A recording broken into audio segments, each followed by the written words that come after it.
6 घंटे रहेंगे, उससे अधिक नहीं मिल सकते इतनी आसानी से। कोई बुजुर्ग व्यक्ति रिटायर्ड है, उनकी बात अलग है, एक सामान्य व्यक्ति जो प्रोफेशन में है उसके लिए व्यवस्था है।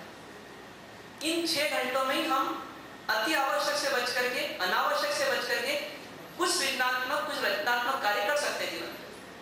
वो भी तब जब हम पूर्ण जागरूक रहकर के काम करेंगे। तब इनमें से कहीं भी हमने आलस किया, कहीं मटरगस्ती की, तो काम गया, समय गया। आप ऑफिस से आए, आपने कहा चलो आधे घंटे थोड़ा लेट जाता हूं, फिर बात करूंगा, तो आधा घंटे का समय गया। अब इस समय को जिसको बचाना है 6 घंटे का, तो उसके पास एक व्यवस्था है कि सुबह 5 बजे से लेकर के 10 बजे तक का समय है, और शाम को 8 बजे से लेकर के फिर 10:30 बजे तक का समय है। इनमें से कुछ शरीर संबंधी जाएगा, नौकारसी करना है या कुछ और भी करना है, दफ्तर वगैरह करना है, ये सब में जाएगा।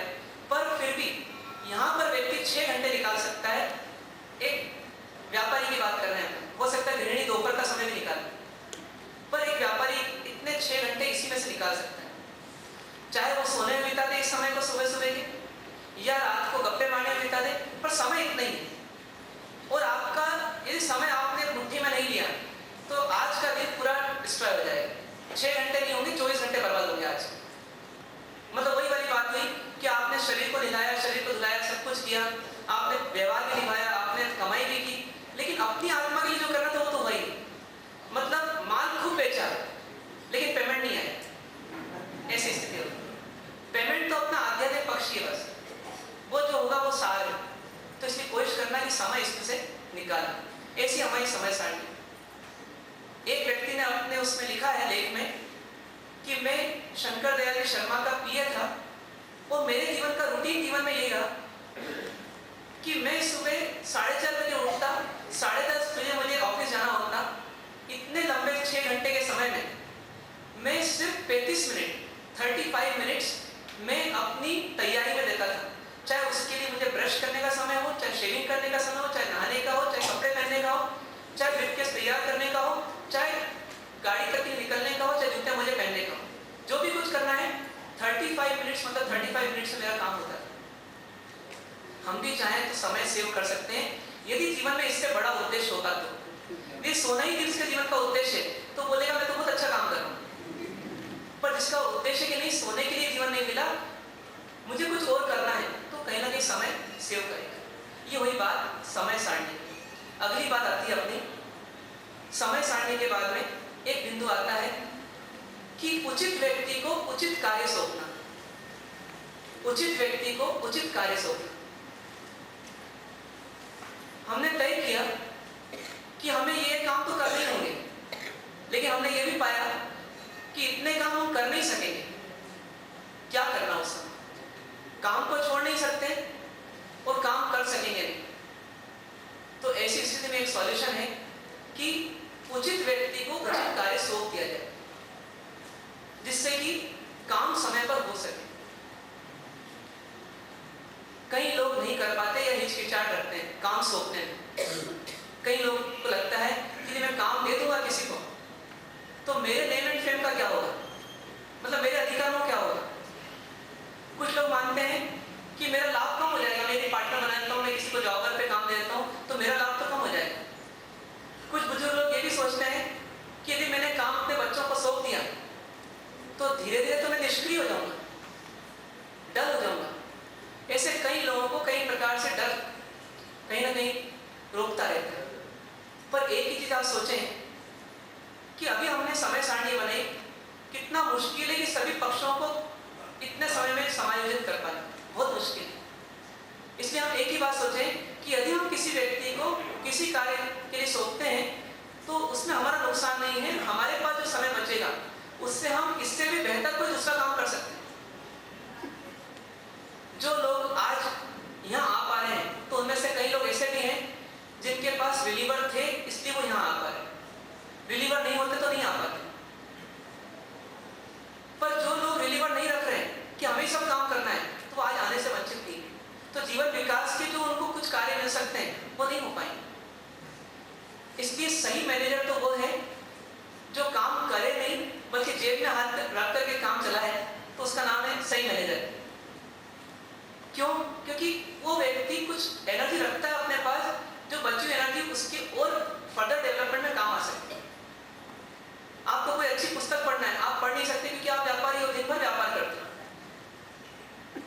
एक बैंक जाना है तो आपको जाना है, इनकम टैक्स जाना है तो आपको जाना है, तो समय कैसे मिलेगा? तो इसलिए कभी कभी तो हमारी मजबूरी हमें काम से जोड़ती है और कभी कभी हमारी कमजोरी हमें काम से जोड़ती है कि काम सुपुर्द नहीं कर सकते किसी को। पर ये सोच गलत है, हमें काम सुपुर्द करना चाहिए। पर काम सुपुर्द करने के बाद में भी जिसको काम दिया है उसका शोषण नहीं करना चाहिए। हरिवंश सूरी जी ने दोनों बातें बताई है कि काम सुपुर्द भी करना, लेकिन काम करने वाले का शोषण भी नहीं करना। अपने शब्द आता है कि सेवक को भी कुटुंबी बोला, हे कौटुंबिकों। ऐसा क्यों बोला गया?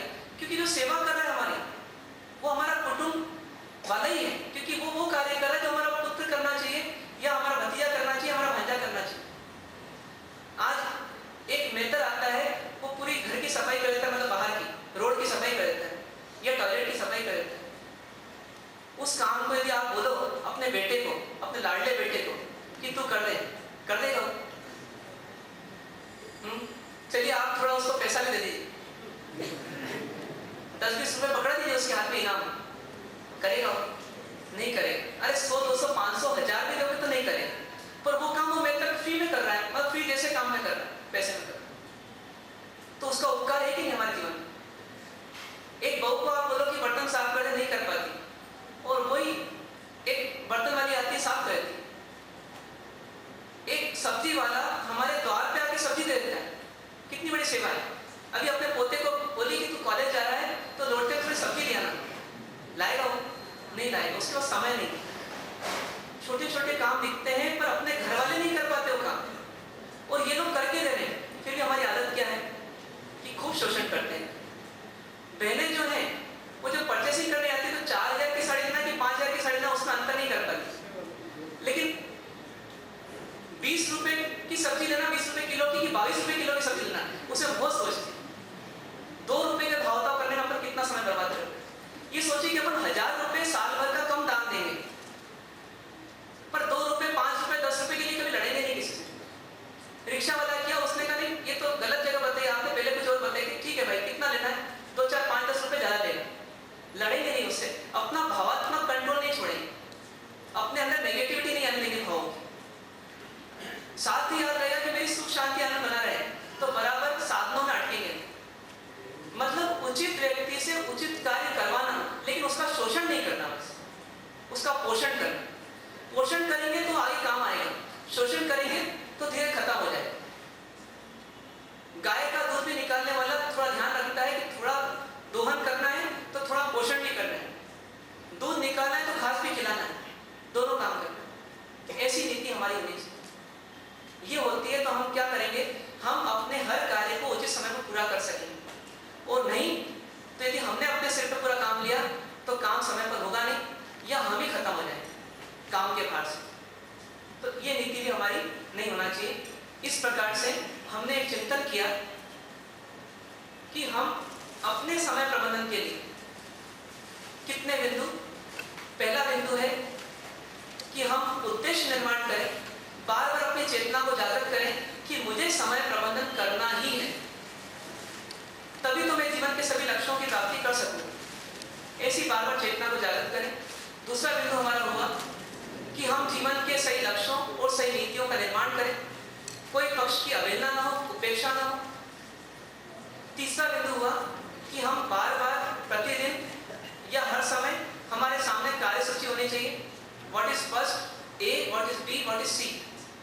सी को कट ऑफ करें, ए की पूर्ति कम से कम समय में करने की कोशिश करें और बी के लिए समय निकालें, ऐसा प्रयास हो। और उसके बाद चौथा पॉइंट है कि हम सही समय सारणी बनाएं, मतलब हमारे सामने हमारे किस समय में कौन सा कार्य करने योग्य है, इसका बराबर उल्लेख होना चाहिए।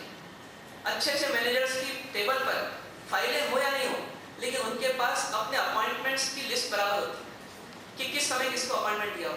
ये क्या है, एक तरह की समय सारणी। और पांचवा बिंदु हुआ कि उचित व्यक्ति को उचित कार्य सौंपने की आदत डालें। यदि आप बहुत से सास बन चुके हैं तो आप ये ना सोचें कि अब मेरा काम क्या है, मेरा काम भी घर गृहस्थी और बहू का काम भी घर गृहस्थी। आप ये सोचें कि ये काम तो उनके सुपुर्द करना है और मुझे अब अगला काम करना है कि मेरे भावात्मक विकास में, मेरे आध्यात्मिक विकास में जो कमी रह गई वो कमी पूर्ति करना। अधिकांश बुजुर्ग लोग, मतलब 55 से लेकर के 75 तक के लोग, उनके जीवन का सबसे बड़ा ड्रॉबैक क्या है? सबसे ज्यादा अपन कह सकते हैं कि इनएफिशिएंट टाइम पीरियड जो बीतता है वो 55 से 75 के बीच में बीतता है। बचपन में पढ़ाई में बीतता है तो कुछ सृजनात्मक होता ही है, जवानी में कुछ ना कुछ करता है व्यक्ति, उसमें भी कुछ करता है, लेकिन बुजुर्ग अवस्था में अधिकांश लोगों का समय कहाँ जाता है? तो या तो किसी के नुक्स देखने में जाता है, किसी की चौकीदारी करने में जाता है, बिन मांगी सलाह देने में चले जाता है, अपने पुराने किस्से कहानी बार बार दोहराने में चले जाता है। मैंने सन 70 में ये किया था, मैंने सन 80 में ये किया था, मैंने सन 90 में ये किया था, किया एक बार वो गिनाया 100 बार, ऐसी स्थिति होती है। ये बुजुर्ग जीवन का प्रबंधन ही बहुत जरूरी है और वो 55 से 75 तक का समय है। यदि बुजुर्ग अवस्था में हमारा एक ही लक्ष्य हो जाए कि देखो अभी तक तो आध्यात्मिक पक्ष को मैं जितना समय देना चाहता था उतना नहीं दे पाया, लेकिन अब एम्पल समय मिला है, बहुत समय मिला है। घर वाले भी चाहते हैं कि रिटायर्ड लाइफ जिए, बार बार हमारे मील में नहीं निकाले, तो मुझे ये समय मिला है, ये बहुत ग्रीन पीरियड है, क्योंकि अनुभव बिल्कुल पीक पर है, संसार की समझ बिल्कुल पीक पर है, संसार पूरा देख लिया और जानने का समय बिल्कुल निकट है। आयुष कर्म का बंध भी अधिकांश बार इसी अवस्था में होता है और इस समय जो भाव रहते हैं वो अगले भाव में कंटिन्यू होते हैं। और ये समय ऐसा होता है जिसमें सोशली भी कोई व्यक्ति आपको टोकेगा नहीं, रोकेगा नहीं कि क्या धर्मात्मा बन रहा है, वो तो खुश होगा कितना अच्छा भाई ये कि अब धर्मात्मा बन रहा है, अभी तक नहीं करा कोई बात नहीं आप कर रहे हैं, इतना अच्छा ग्रीन पीरियड है। तो या तो इसमें दीक्षा मिलना चाहिए, और नहीं ले सके तो कम से कम कोशिश करना चाहिए कि हम इसमें, जैसे अपने प्रोफेशन के समय में 8-10 घंटे हम अपने व्यापार में देते थे, उतना समय कम से कम हमें किसमें देना चाहिए, अपने इस काम में देना चाहिए। पर वो तभी हो पाएगा जब दो चीजें बराबर होगी, दुकानदार जो है वो दुकानदारी छोड़ेगा और बहनें जो है वो दुनियादारी छोड़ेगी, मतलब घर गृहस्थी की झंझट छोड़ेगी। अपना अधिक से अधिक समय हमारा सामायिक करने में, प्रतिक्रमण करने में, स्वाध्याय करने में, माला करने में, जाप करने में, दूसरों के बारे में सद्भावनाएं करने में, अपने जीवन के दोषों को गिनने में उसे बीते। तो ये बुजुर्ग जीवन का प्रबंधन हमारा हो सकता है और हमारा अधिक से अधिक आध्यात्मिक कल्याण हो सकता है। तो इस प्रकार से उचित व्यक्ति को उचित कार्य सौंप करके हम रिटायर्ड हो सकते हैं समय पर और हम अपने जीवन को आगे बढ़ा सकते हैं। ऐसे 5 बिंदुओं का यदि हम प्रयास करें और 3 बिंदु बच रहे हैं उसको कल के वर्तमान योग पर छोड़ते हैं, पर इनका प्रयास करें तो हमारे जीवन में निश्चित तौर पर कुछ न कुछ समय का मैनेजमेंट और सुव्यवस्थित होगा। ऐसा प्रयास आप हम सब करें। इन्हीं शुभकामनाओं से विराम। ओम शांति।